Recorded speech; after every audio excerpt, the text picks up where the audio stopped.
everybody, this is Trevor, and thank you for coming to my channel, Pioneer Spirit. If you could please like, share, view the videos till the end, subscribe, hit the bell notification, and comment below. It would be greatly appreciated as it helps to support the work that I'm doing. Thank you. That being said, today's topic, war and peace.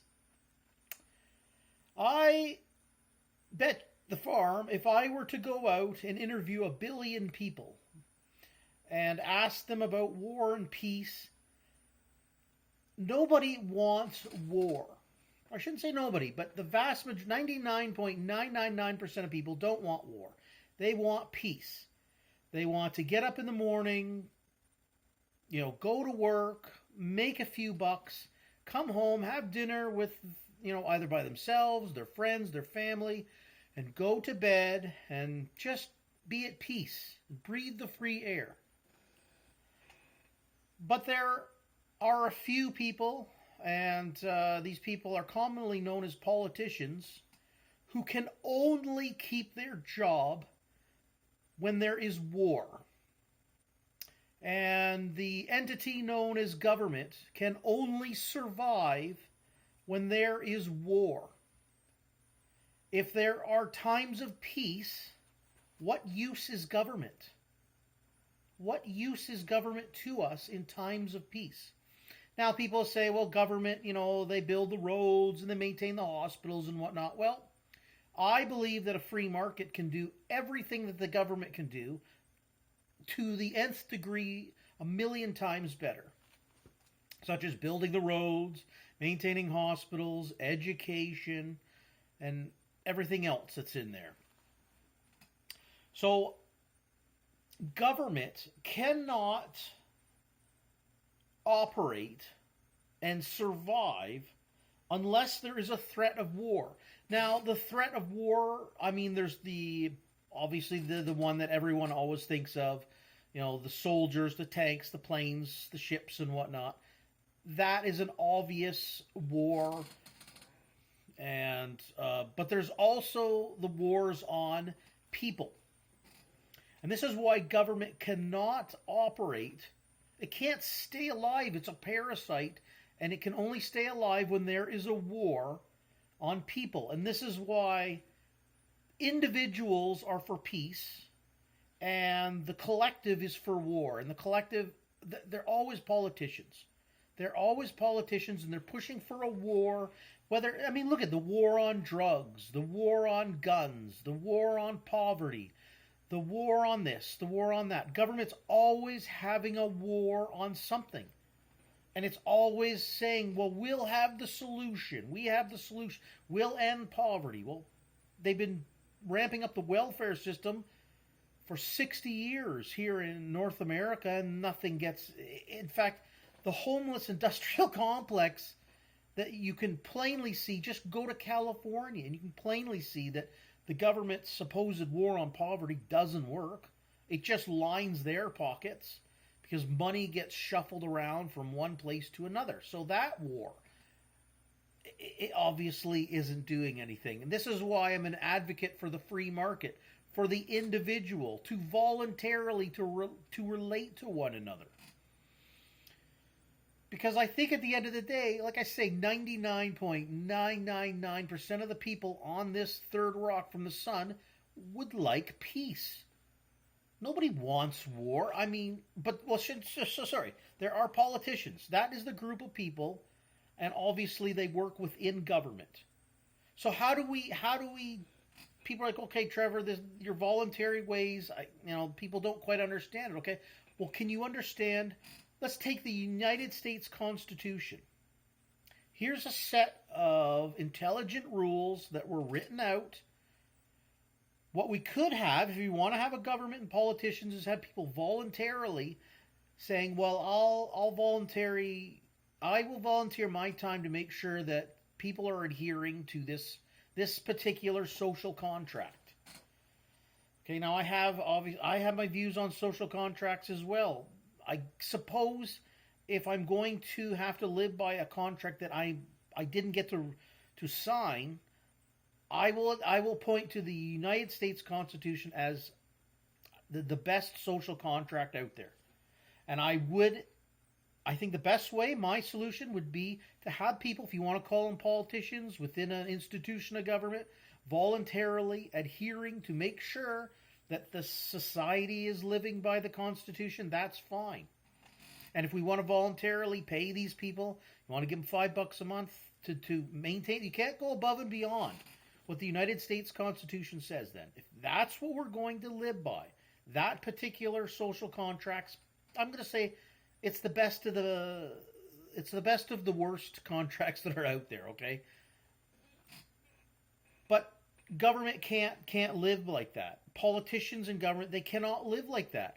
Government throughout time immemorial, go back to Egypt, Rome, Greece, the British Empire, whether it's kings and queens, religious figures, politicians, government, whatever you want to call it, these institutions, the tiny throng of people, a handful of adults that control a giant throng of people. It's like a tiny dot of people controlling massive amounts of people, have always maintained their power because they use the threat of war. And again, war doesn't have to be soldiers crossing into another country, which it is one part of the slice of pie, but the other slices, I mean, just the war on people, the cerveza sickness. Okay, unless you've been living under a rock, you know what I'm talking about. Since March 2020, the government's war on peace, which is the individual. And how many individuals own small businesses that don't exist anymore, that went under because the government's like, hey, we gotta have 15 days to flatten the curve.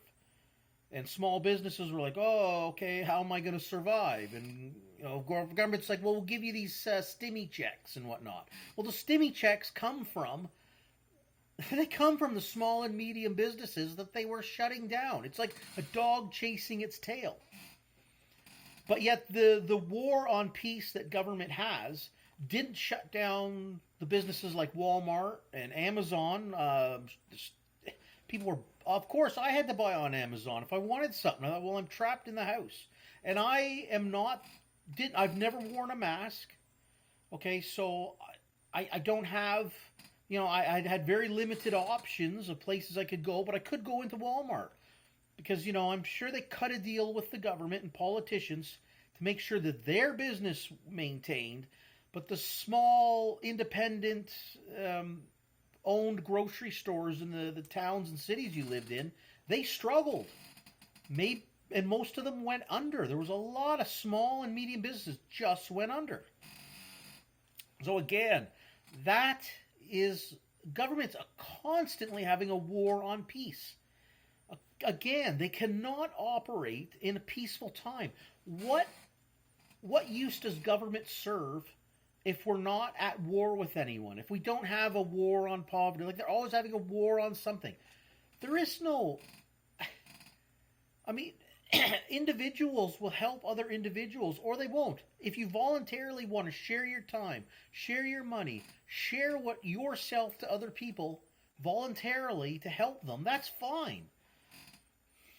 But government continues to have the war on peace. Again, like all of it's just, like I said, I've come up with a few of them. The war on poverty, the war on, the environmental wars, and all these other things. Government cannot survive unless it is conjuring up some kind of threat against peace. And peace are the individuals, okay? Individuals, I know, want peace. Nobody wants war. Nobody wants poverty. So the government's like, well, we'll have a war on poverty, and, that'll make the individuals feel better. But again, you can voluntarily help people with your time, with your money. Help somebody, buy them clothes, give them food. People will do this if you need the help. But we rely on government because Hey, I guess they're the best institution out there for that, right? Yeah, sarcasm implied. Yeah, so a nation cannot govern without the threat of war, and that's basically what I'm trying to convey here today. And I hope that this message resonates with people. And if you think I'm wrong, please comment. Tell me below. Hey, we need government. Okay, but go back to my other points of if we're going to have a social contract, then we need to set up the system.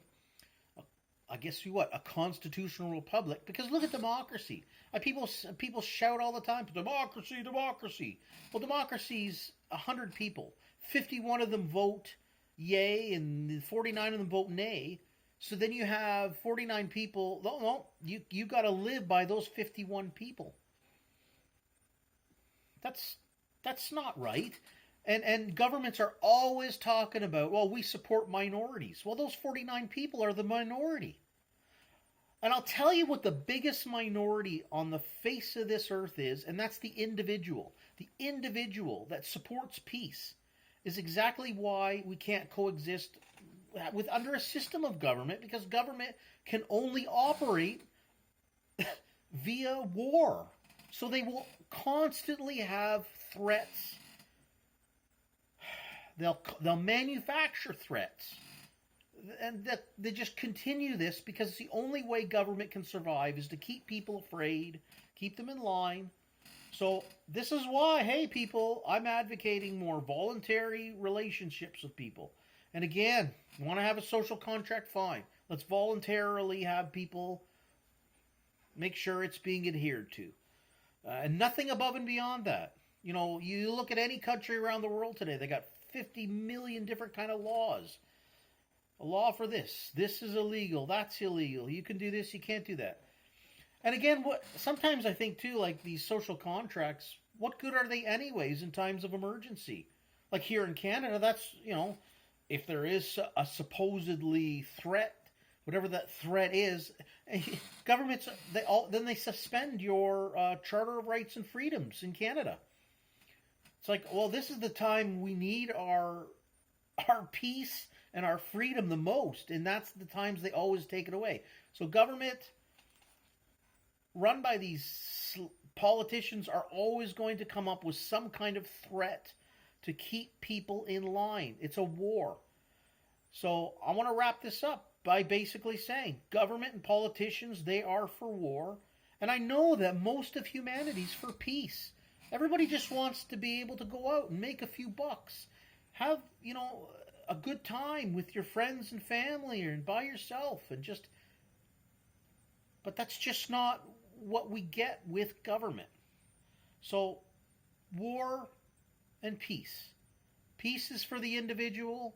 War is for the politicians and government. Okay? I thank everybody who comes here. And again, please, on your way out here, like, subscribe, hit the bell notification, leave a comment. It's greatly appreciated. It keeps the channel going. And I need that support to keep the channel going, okay? Peace out, everybody. I hope everybody's doing well, and stay free.